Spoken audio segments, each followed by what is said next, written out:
मैं हूं निकिता और आप देख रहे हैं सत्यहिंदी.com।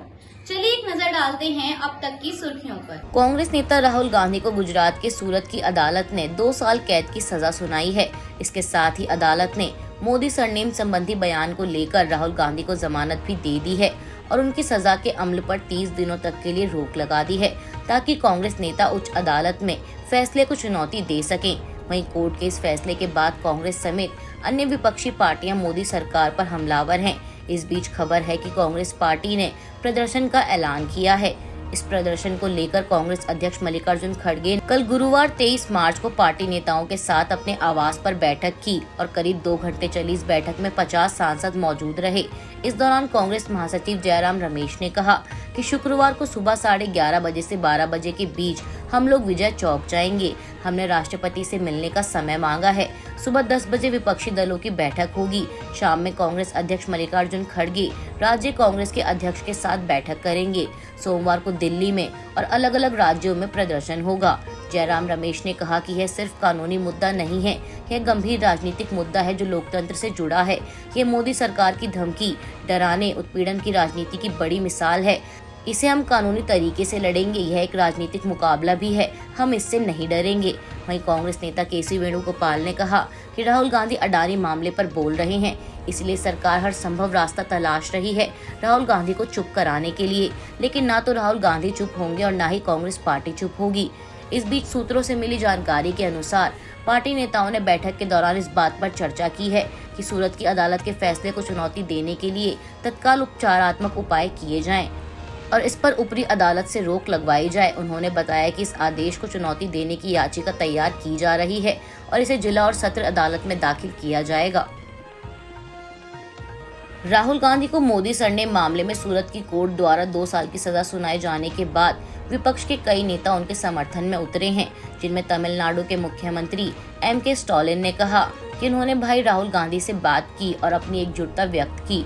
उन्होंने बीजेपी पर लोकतांत्रिक अधिकारों को कुचलने का आरोप लगाते हुए एक ट्वीट में कहा कि यह बेहद निंदनीय और अभूतपूर्व है कि राहुल गांधी जैसे नेता को एक टिप्पणी के लिए दोषी ठहराया जाता है, जिसके बारे में उन्होंने खुद कहा था कि यह टिप्पणी निंदा करने के लिए नहीं की गई थी। वहीं समाजवादी पार्टी प्रमुख अखिलेश यादव ने भी ट्वीट कर कहा कि देश की मानहानि, जनता की मानहानि, सौहार्द की मानहानि, संविधान की मानहानि, अर्थव्यवस्था की मानहानि, बीजेपी पर न जाने कितने प्रकार की मानहानि के मुकदमे होने चाहिए। विपक्ष को बिना वजह के मुकदमों में फंसाकर अपना राजनीतिक भविष्य साधने वाली बीजेपी विपक्ष की ताकत से डर गई है। इसके अलावा आरजेडी नेता और बिहार के उप मुख्यमंत्री तेजस्वी यादव ने भी राहुल गांधी को दोषी ठहराए जाने पर अपनी प्रतिक्रिया देते हुए कहा कि ये डरने का नहीं, लड़ने का वक्त है। मैं अदालत के आदेश पर टिप्पणी नहीं करूंगा, लेकिन देश का हर नागरिक जान रहा है कि राहुल गांधी जी के साथ ऐसा क्यों हुआ। वहीं हेमंत सोरेन ने भी ट्वीट कर भाजपा पर निशाना साधते हुए कहा कि न्यायिक व्यवस्था पर पूरा विश्वास रखते हुए भी मानहानि मामले में राहुल गांधी जी को सजा के निर्णय से असहमत हूं। सोरेन ने कहा कि गैर बीजेपी सरकारों और नेताओं को षड्यंत्र का शिकार बनाया जा रहा है।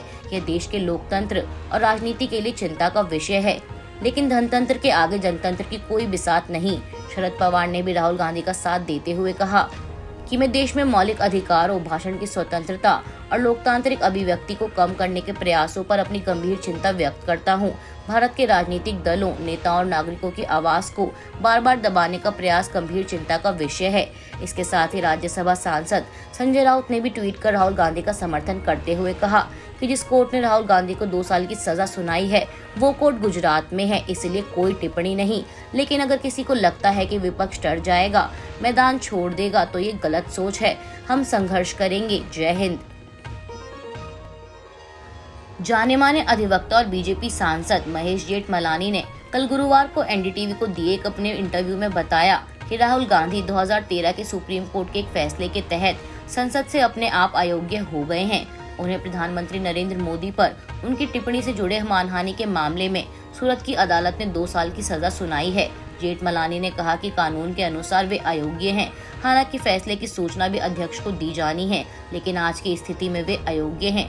उन्होंने बताया कि लिली थॉमस बनाम यूनियन ऑफ इंडिया मामले में सुप्रीम कोर्ट ने फैसला सुनाया था कि किसी भी सांसद, विधायक या एमएलसी को किसी अपराध का दोषी ठहराया गया है और न्यूनतम 2 साल की जेल दी गई है। कोर्ट ने इसे असंवैधानिक बताया था और कोर्ट के फैसले के खिलाफ एक अध्यादेश मनमोहन सिंह की सरकार द्वारा लाया गया था, जो कि उस समय सत्ता में थी। राहुल गांधी ने मीडिया के सामने है कहते हुए इसे खारिज कर दिया था कि इसे फाड़कर फेंक देना चाहिए। आलोचकों ने इसे कांग्रेस के सहयोगी लालू यादव को बचाने का कदम बताया था। तब लालू यादव पर चारा घोटाले में मुकदमा चलाया जा रहा था। महेश जेठमलानी ने आगे कहा कि राहुल गांधी केवल संसद में तभी रह सकते हैं जब कोई हाई कोर्ट ट्रायल कोर्ट के फैसले पर रोक लगा दे, जैसा कि पहले के कुछ मामलों में हुआ था। प्रधानमंत्री नरेंद्र मोदी आज अपने संसदीय क्षेत्र वाराणसी में सौर ऊर्जा परियोजना का उद्घाटन करेंगे। बता दें, इस परियोजना की लागत 17.24 करोड़ रुपए है। इसके अलावा प्रधानमंत्री काशी की पौराणिक मान्यता वाली 3 अंतर्गृह यात्रा के पथ के पुनर्विकास का लोकार्पण भी करेंगे और नवरात्रि के मौके पर प्रधानमंत्री नरेंद्र मोदी जन सुविधाओं से जुड़ी 1779.66 करोड़ की 28 विकास की परियोजनाओं का उद्घाटन और शिलान्यास करेंगे। बता दें, जलकल विभाग जल वितरण के साथ ही अब बिजली का भी उत्पादन करेगा। वाराणसी के जलकल विभाग में सौर ऊर्जा को लेकर अभूतपूर्व काम हुआ है, जिससे जलकल विभाग सिर्फ बिजली ही नहीं बचाएगा बल्कि बिजली को बेचेगा भी। वहीं जल निगम के अधिशासी अभियंता शहरोज दोस्त ने बताया कि इस पूरे प्रोजेक्ट की लागत 17.24 करोड़ रुपए है। इसमें 14,400 स्क्वायर मीटर में करीब 3700 से अधिक सोलर पैनल लगाए गए हैं। इसमें 40 सोलर ट्री हैं। एक सोलर ट्री पर 10 सोलर पैनल लगे होंगे। यहाँ सौर ऊर्जा से कुल 2 मेगावाट बिजली का उत्पादन होगा। सोलर पैनल से प्रतिदिन औसतन 9,000 यूनिट बिजली पैदा होगी, जिसकी कीमत लगभग 72,000 होगी, जो ग्रिड में जाने के बाद विभाग के नियमानुसार बिल का एडजस्टमेंट करेगा। उन्होंने बताया कि सोलर ऊर्जा पर किया जा रहा खर्च 6 से 7 सालों में निकल आएगा। 2024 के लोकसभा चुनाव को लेकर अटकलें एक बार फिर तेज हो गई हैं। कोलकाता में हाल ही में हुई ममता बनर्जी और सपा प्रमुख अखिलेश यादव की मुलाकात के बाद एक बार फिर तृणमूल प्रमुख ने भुवनेश्वर में ओडिशा के मुख्यमंत्री और बीजू जनता दल के अध्यक्ष नवीन पटनायक से मुलाकात की। दोनों नेताओं की मुलाकात को शिष्टाचार मुलाकात के रूप में देखा जा रहा है और राजनीतिक विश्लेषकों का मानना है कि तीसरे मोर्चे के लिए ममता बनर्जी नवीन पटनायक का साथ चाहती हैं। गौरतलब है कि ममता बनर्जी का कर्नाटक के पूर्व मुख्यमंत्री और जेडीएस नेता एचडी कुमारस्वामी से और महीने के अंत में दिल्ली के मुख्यमंत्री अरविंद केजरीवाल से भी मिलने का कार्यक्रम है। ममता बनर्जी ने इससे पहले दिल्ली में सोनिया गांधी से भी मुलाकात की थी, लेकिन दोनों पार्टियों के बीच दूरियों के बाद ममता अब अन्य दलों को एकजुट करने की कोशिश कर रही हैं। यूपी में अब भारतीय जनता पार्टी अपनी राजनीति का रुख बदलना चाह रही है और हिंदुत्व की पार्टी के नाम से पहचान बनाने वाली पार्टी अब हिंदू वोट्स के साथ साथ मुस्लिम वोट्स पर भी फोकस कर रही है। बीजेपी अपने इस कदम पर अलग अलग रणनीतियों से काम कर रही है और उसके तहत प्रधानमंत्री मोदी के मन की बात के कई संदेशों को एक किताब के रूप में मुस्लिम समुदायों के बीच पहुंचाएगी। 150 पन्नों की इस किताब में प्रधानमंत्री के मन की बात के हर संदेश को उर्दू में लिखकर बांटा जाएगा। माना जा रहा है कि पिछले साल लोकसभा चुनाव में 14 हारी हुई सीट पर ध्यान देने के लिए ये रणनीति अपनाई जा रही है।